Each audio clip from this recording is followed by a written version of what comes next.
Welcome back, Kiss Army, to another episode of We Are One. You wanted the best and you got the best. The hottest channel in the land. We Are One.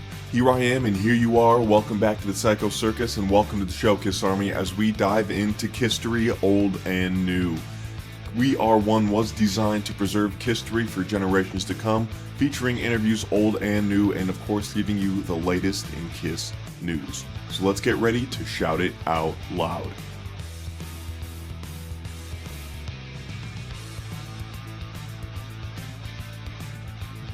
Kiss had to replace lead guitarist Ace Frehley back in the early 1980s, and Kiss had auditioned many players, and Paul and Gene have both gone on record saying that a lot of notable players from different bands wanted to audition to be in Kiss, just as this had happened when they tried to replace Peter with Eric Carr. They wanted someone more unknown, according to them. So Doug Aldrich was actually one of the people who tried to audition.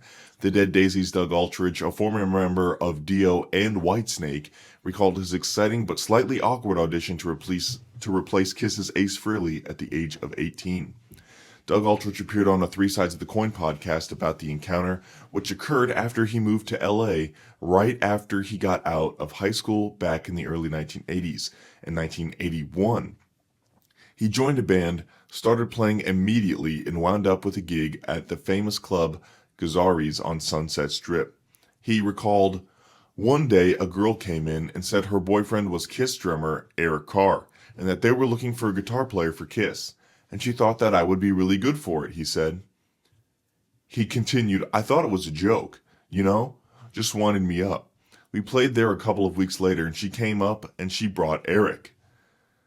Since it was dark in the club, and Kiss never appeared in public without their signature makeup, Doug Aldrich wasn't sure if it was actually Eric or not. He recalled, "I could see his hair. It looked like him, but of course nobody had ever seen their faces yet. But it was him. I gave him my number at work. I didn't have a home phone at the time.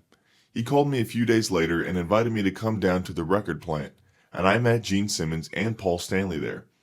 It was really weird seeing those guys without makeup, because you felt almost guilty. You just feel like, okay, no one's supposed to see these guys, and here they're just walking around." Kiss asked Doug Aldrich to play some solos on their in-progress material, including the Bryan Adams and Gene Simmons penned War Machine, which he admitted threw him a little bit, with its, quote, weird riff. He still did good enough to earn 2 invitations to jam, and while everyone seemed to click musically, Doug Aldrich said it wasn't quite a comfortable fit, particularly since he was just out of high school and the others were experienced mega stars. "It was kind of clear to me that it was a little awkward," he said. "But they were super nice about it.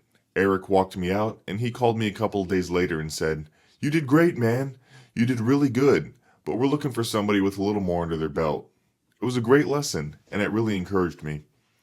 Doug Aldrich also referenced his previously told story about Gene Simmons telling him to, quote, lose his phone number, after Aldrich called to ask Kiss for tickets and backstage passes.